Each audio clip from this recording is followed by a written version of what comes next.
नमस्कार दोस्तों, आपका स्वागत है हमारे YouTube channel teaching exam overload पे। तो आज के सेशन में हम सीटेट दिसंबर 2023 के अंतर्गत ईबीएस की एनसीईआरटी का निचोड़ करवा रहे हैं, जिसमें हमने एनसीईआरटी क्लास थर्ड के चैप्टर 1, 2, 3 को कल कवर किया था। आज के सेशन में हम एनसीईआरटी क्लास थर्ड के चैप्टर 3, 4 और 5 को कवर करेंगे। यह एक क्विक रिवीजन सीरीज है जहां से एनसीईआरटी से ईवीएस से प्रश्न पूछा जाता है। यहां से हम पेडागॉजी के भी जो इंपॉर्टेंट प्रश्न बनते हैं उसको देखेंगे। इसके साथ साथ एनसीईआरटी से जो थ्योरी से भी इंपॉर्टेंट प्रश्न बनते हैं, तो हम NCERT class third, fourth, fifth सबको कवर करेंगे, जहां से सीटेट में बार बार प्रश्न पूछा जाता है। तो आज के सेशन को स्टार्ट करने के पहले एक छोटी सी रिक्वेस्ट है, हमारे चैनल को लाइक कीजिए, सब्सक्राइब कीजिए, ज़्यादा से ज़्यादा शेयर कीजिए। तो अगर आप सीटेट दिसंबर की तैयारी करना चाहते हैं तो हमारे चैनल के साथ जुड़ जाइए। हमारे चैनल पर सीटेट की प्रॉपर तरीके से टॉपिक वाइज क्लासेस स्टार्ट कर दी गई हैं, सबकी प्लेलिस्ट बना दी गई हैं। जिसमें आपको 8 से 9, 9, 10 क्लासेस हो चुकी हैं। तो आप लोग सबका सेशन देख सकते हैं। और मैंने कल से ईबीएस के अंतर्गत एनसीईआरटी का निचोड़ स्टार्ट किया है, जिसमें हम संपूर्ण NCERT class third, fourth, fifth को कवर करेंगे। जैसे क्लास आप बुक का देख रहे होंगे, आसपास क्लास थर्ड, फोर्थ, फिफ्थ की बुक है, इसको हम लोग पूरा कवर करेंगे, जहाँ से निचोड़ पढ़ेंगे पूरा, जहाँ से पेपर में प्रश्न बनता है। क्योंकि अब आपको पता है सीटेट डीपली पूछ रहा है, तो डीपली पढ़ने के लिए आपको एनसीईआरटी का निचोड़ करना ही पड़ेगा। इससे पहले मैंने पूरा करवाया था, लेकिन इस बार मैं क्विक रिवीजन में करवाऊंगा ताकि जल्दी जल्दी से आप लोग का कवर हो। तो चलिए बिना किसी देरी के आज के सेशन को हम स्टार्ट करते हैं। मेन टॉपिक हैं जहाँ से प्रश्न बन सकते हैं, उन सभी को मैंने हाईलाइट कर दिया है। वही टॉपिक पढ़ना है, हमें पूरा नहीं पढ़ना है। तो चलिए आज का सेशन स्टार्ट करते हैं। तो आज का हमारा लेसन 4 है हमारा पहला स्कूल। तो इसमें जो मेन टॉपिक है जिसको मैंने हाईलाइट किया है कि आप जानते हैं हमारा पहला स्कूल कौन सा है? वह है हमारा परिवार। तो हमारा पहला स्कूल क्या होता है? हमारा परिवार होता है। बच्चों का पहला स्कूल जो होता है उनका परिवार होता है। हम अपने परिवार से ही सबसे पहले सीखते हैं और शुरू करते हैं। तो बच्चों का जब जीवन स्टार्ट होता है तो जो भी कुछ सीखते हैं पहले अपने परिवार से सीखते हैं।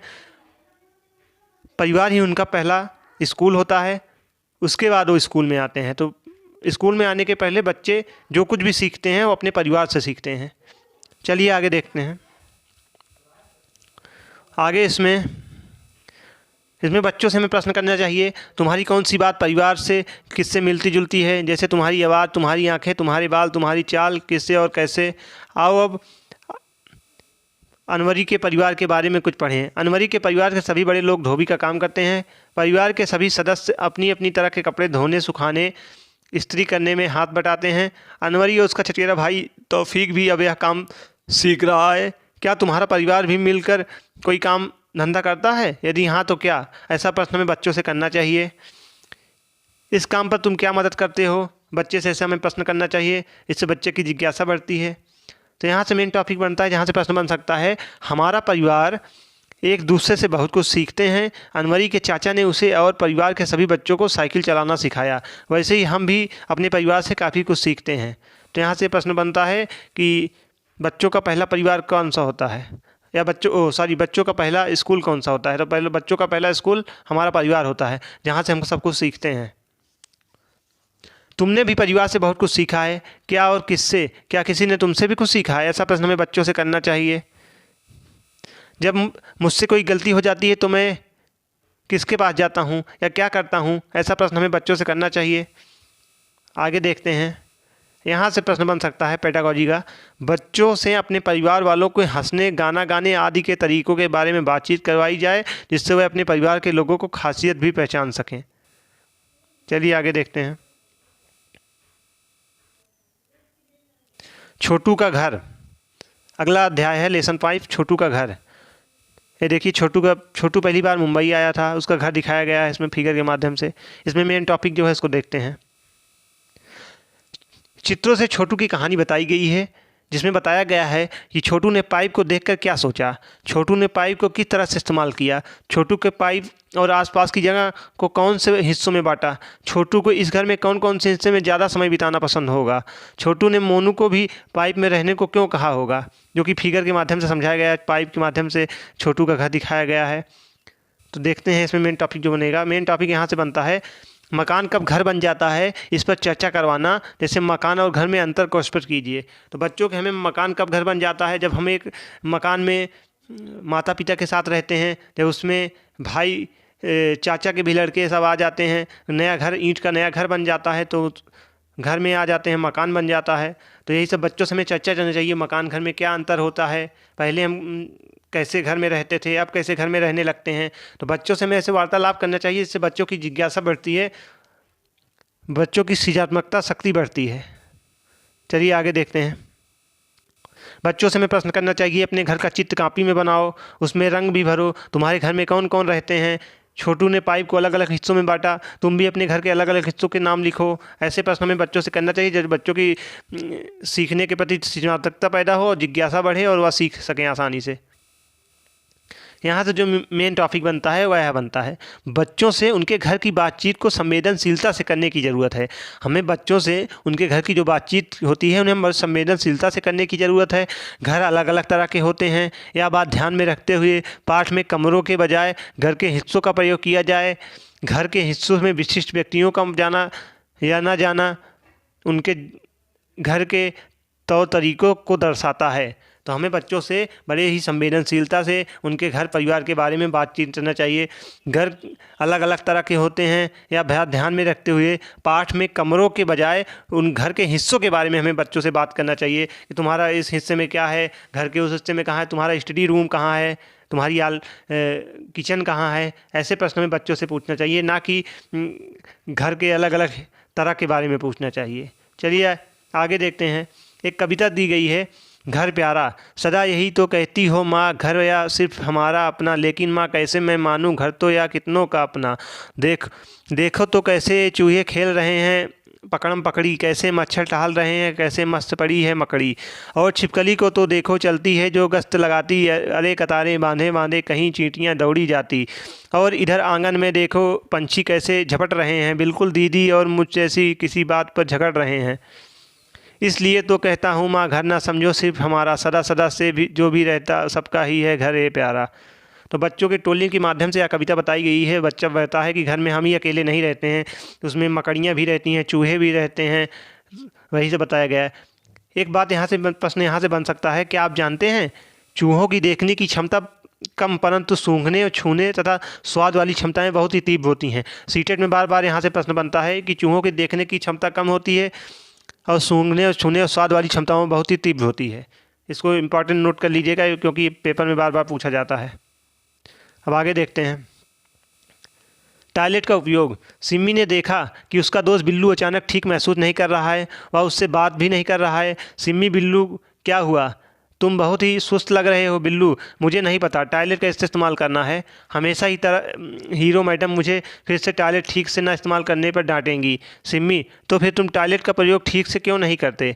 बिल्लू, मुझे डर है कि टॉयलेट में गिर जाऊंगा। सिम्मी, अरे कैसी बात करते हो? अब मुझे पता चला कि तुम और तुम्हारे जैसे मेरे कोई दोस्त टॉयलेट का सही इस्तेमाल ना करके उसे गंदा करते हो। तुम्हें डरना नहीं परंतु जिम्मेदार बनना चाहिए। तो हम कैसे बन सकते हैं जिम्मेदार? टॉयलेट सीट का ठीक से इस्तेमाल करें, इस्तेमाल करने के बाद हमेशा फ्लश करें, अपने आप को ठीक से साफ़ करें, टॉयलेट जाने के बाद अच्छी तरह हाथ धोएं। तुम्हारे स्कूल में टॉयलेट की क्या व्यवस्था है? क्या यह साफ़ सुथरा रहता है? इसे कौन साफ़ करता है और कैसे करता है? तुम इसकी सफाई किस तरह से मदद करते हो? आदि प्रश्न हमें बच्चों से करना चाहिए।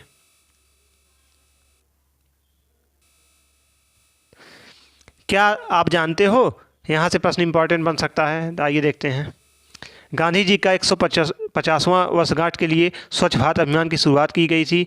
यह हमें एहसास दिलाता है कि स्वच्छता हमारी जिम्मेदारी ही नहीं बल्कि फ़र्ज भी है। तो हमें बच्चों को स्वच्छता के बारे में बहुत ही आसानी से समझाना चाहिए, उन्हें बातों बातों में चर्चा करना चाहिए। टॉयलेट को कैसे साफ़ किया जाता है, हमें कैसे फ्लैश करना है, आदि बातों में बच्चों को समझाना चाहिए ताकि वह स्वच्छता के प्रति संवेदनशील बने और स्वच्छ सफाई में सीख सकें।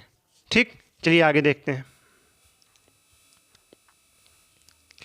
अब बिल्लू भी टॉयलेट का सही इस्तेमाल करने लगा। प्रयोग करने के बाद बिल्लू टॉयलेट को साफ़ सुथरा छोड़ अपने हाथों को भी अच्छी तरह से साफ़ करता है।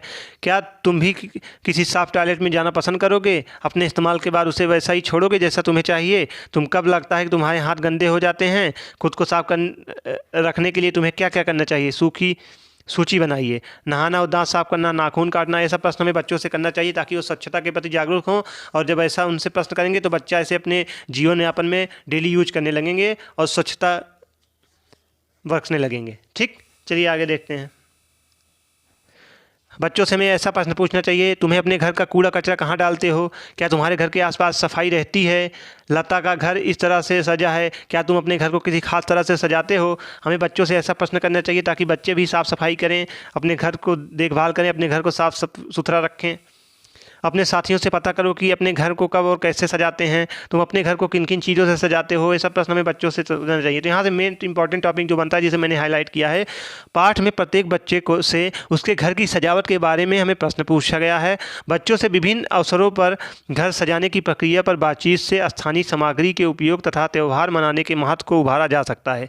तो हम जब बच्चों से ऐसे प्रश्न करेंगे, उनके घर की सजावट के बारे में पूछेंगे, तो बच्चों में विभिन्न प्रकार के अवसर मिलेंगे। बच्चों को सजाने की प्रक्रिया पर बातचीत करेंगे, बच्चे एक दूसरे से स्थानीय सामग्री का उपयोग करेंगे, त्यौहार मनाने का महत्व के बारे में जानेंगे, उन्हें त्यौहार पता चलेगा, इस त्यौहार पे घर को ऐसे सजाते हैं, दीपावली पे मोमबत्ती लगाते हैं, तो सब दीपावली पे घर की साफ़ सफाई करते हैं। तो ये सब महत्व त्यौहार के बारे में बच्चों को जानकारी मिलेगी जब हम उनसे ऐसे ऐसे प्रश्न करेंगे। इस टॉपिक का मेन इंपॉर्टेंट उद्देश्य यही था कि हमें बच्चों से उनके घर की सजावट के बारे में प्रश्न पूछना चाहिए, बच्चों को विभिन्न प्रकार के अवसर देना चाहिए ताकि वह घर सजाने की प्रक्रिया से हम बारे में सीख सकें और त्यौहार मनाने के महत्व को जान सकें और अच्छी तरह से त्यौहार मना सकें। चलिए आगे देखते हैं। अगला लेसन 6 है, खाना अपना अपना। कल रात मैंने बाजरे की रोटी और गुड़ खाया था। मैंने तो दाल भात बनाया था। मेरे घर तो कल खाना ही नहीं बना था। बीजी के साथ हम गुरुद्वारे गए थे, वहाँ लंगर में दाल रोटी खाई थी। माँ ने खीर पूड़ी बनाई थी जो मुझे अच्छी नहीं लगती, इसलिए तो मैं तो अंडे की भुजिया खाकर सो गई। मेरी माँ ने माछ बनाई थी, मैंने खूब खाई, बहुत अच्छी थी। मेरी माँ जिस घर में काम करती है वहाँ से नूडल्स लाई थी, सबको मज़ा आया। बच्चों के आपस में जब ऐसे बातचीत करते हैं, तुमने कल क्या, तो हमें भी बच्चों से ऐसे प्रश्न पूछना चाहिए, तुम्हें कल क्या क्या खाया? नीचे दी गई थालियों में उनके नाम बताइए। अपनी अपनी थाली में जो लिखा है उसे ब्लैक बोर्ड पर लिखो। क्या तुम्हारी कक्षा में कल सबने एक जैसा खाना खाया? तो यहाँ से मेन टॉपिक ये निकल के आता है कि बच्चे एक खुले माहौल में अपनी बात बेझक कहते हैं। एक दूसरे के खाने के बारे में सुनकर हम अपने खाने से जुड़ी संकुचित सोच से हट सकते हैं। इसी से दूसरे लोगों के बारे में भी हमारी समझ बढ़ेगी। बच्चों में से संबंध बनाना और ऐसा माहौल बनना ज़रूरी है जहाँ उनकी बात संवेदनशीलता से सुनी जाए। तो हमें बच्चों के खुले माहौल में अपनी बात बेझक कहते हैं, इसलिए बच्चों को हमें एकदम खुला माहौल देना चाहिए ताकि बच्चे एक दूसरे से खुलकर बातें कर सकें, हाँ, अपने खाने से जुड़ी हुई बातें कर सकें, ताकि इसी से एक दूसरे से हमारी समझ बढ़ेगी। उनके खाने के बारे में वह बच्चा जानेगा और इस बच्चे की समझ उस बच्चे को पता चलेगा कि उनके यहाँ वैसे खाना बनता है, उनके यहाँ वैसे खाना बनता है, हाँ।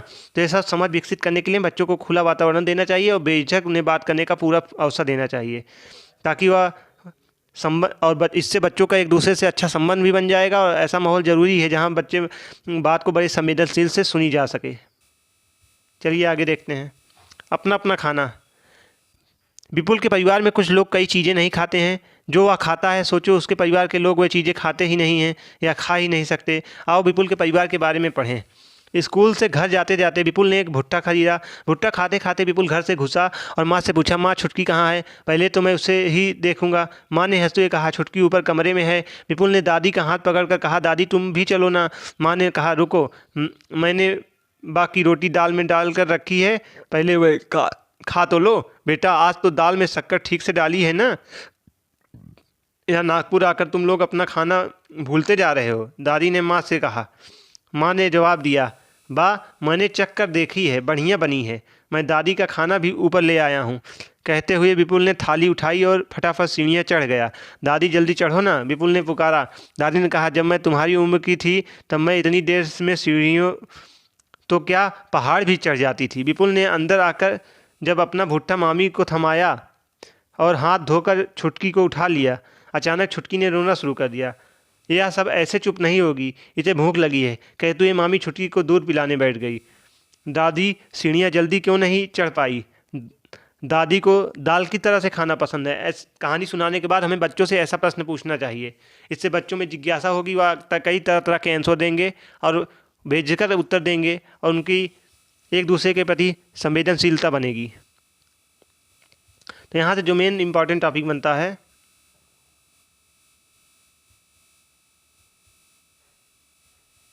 यहाँ से बनता है, देखते हैं।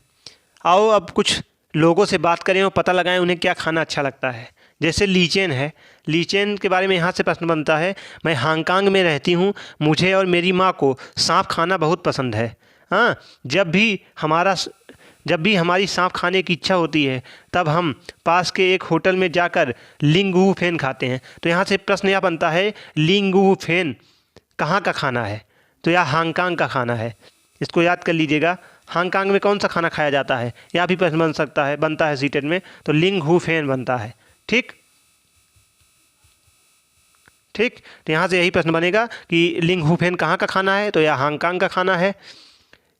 हांगकांग में कौन सा खाना बनता है, तो लिंग हू फेन बनता है, जो कि सांप से बनता है। ठीक, अब आगे देखते हैं जूनी क्या बोलती है। जूनिया बोलती है, मैं कश्मीर में रहती हूँ, सरसों के तेल से बनी मछली मुझे बहुत पसंद है। एक बार हम गोवा गए थे, वहाँ हमने मछली खाई पर स्वाद बहुत ही अलग था। माँ ने कहा, अरे यह तो नारियल के तेल से बनी समुद्र की मछली है, स्वाद तो अलग होता है। तो यहाँ से दो प्रश्न बनते हैं। पहला प्रश्न यह बनता है कि कश्मीर में कैसी मछली खाने को मिलती है, तो सरसों के तेल से बनी हुई मछली कश्मीर में मिलती है। इसको इम्पॉर्टेंट है, याद कर लीजिएगा। एवं इसके अलावा गोवा में नारियल के तेल की बनी हुई मछली मिलती है। गोवा में नारियल के तेल से बनी हुई मछली और कश्मीर में सरसों के तेल से बनी हुई मछली। तो यहाँ से यही इंपॉर्टेंट था। अब आगे देखते हैं थॉमस क्या बोलता है। मैं केरल में रहता हूँ, मुझे सबसे अच्छी दो चीज़ें लगती हैं। वह चीज़ें मेरे घर के आंगन में ही उगती हैं, एक ऊपर ऊंचे पेड़ पर और दूसरी ज़मीन के नीचे। बस नारियल डली हुई किसी भी करी के साथ उबला हुआ टेपियोका मिल जाए तो क्या मज़ा है। ठीक, तो यहाँ से यह प्रश्न बनता है, टेपियोका कहाँ का भोजन है, तो यह केरल का भोजन है। केरल में क्या पाया जाता है, टेपियोका पाया जाता है। यहाँ से इंपॉर्टेंट प्रश्न बनता है। ठीक, चलिए आगे देखते हैं। तो यहाँ से यही इंपॉर्टेंट बातें मिली।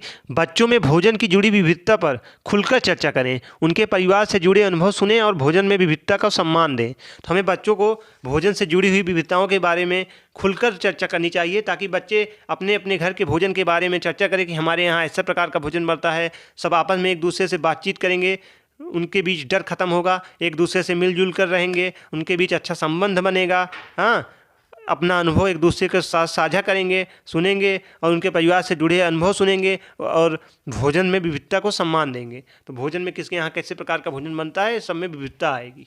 ठीक, चलिए आगे देखते हैं।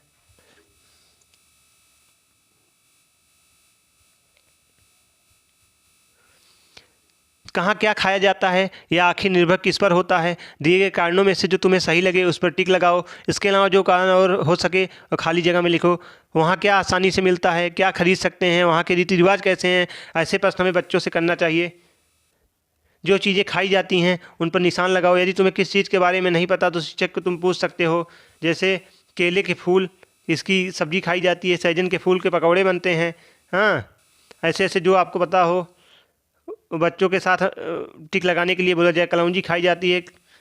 ठीक, गोभी खाई जाती है, मांस खाई जाती है, मुर्गी का अंडा इससे भी बनता है, मछली भी खाई जाती है, बाजरे की रोटी भी खाई जाती है। ऐसे बच्चों को टिक लगाने के लिए हमें देना चाहिए। खाने की कुछ ऐसी चीज़ों के नाम लिखो जो तुमसे कभी नहीं खाई हो लेकिन खाने का मन करता हो। हमें बच्चों से ऐसा प्रश्न करना चाहिए, तो तरह तरह के बच्चे तरह तरह के उत्तर देंगे। इनसे एक दूसरे में बोलने का डर खत्म होगा और एक दूसरे में बोलेंगे, प्रश्न का उत्तर देंगे तो उनमें आपस में विविधता आएगी और एक दूसरे के संबंध मधुर होंगे। ठीक, तो आज का सेशन यहीं पे समाप्त करते थे। आज मैंने NCERT EVS की क्लास 3rd की चैप्टर 4, 5, 6 मैंने पूरा करवा दिया। कल के सेशन में मैं क्लास 3rd का चैप्टर 7, 8, 9 करवाऊँगा। उसके बाद जब क्लास 3rd की बुक खत्म हो जाएगी, क्लास 4th और क्लास 5th का भी मैं संपूर्ण EVS करवाऊँगा। तो आप लोग हमारे चैनल पर बने रहिए। अगर आप सीटेट की तैयारी करना चाहते हैं तो हमारे चैनल को लाइक और सब्सक्राइब कीजिए। तो आज का सेशन यहीं पे समाप्त करते हैं। कल फिर मिलते हैं किसी नए सेशन के साथ। तब तक हमारे चैनल पर बने रहिए, हमारे चैनल को लाइक और सब्सक्राइब कीजिए। धन्यवाद।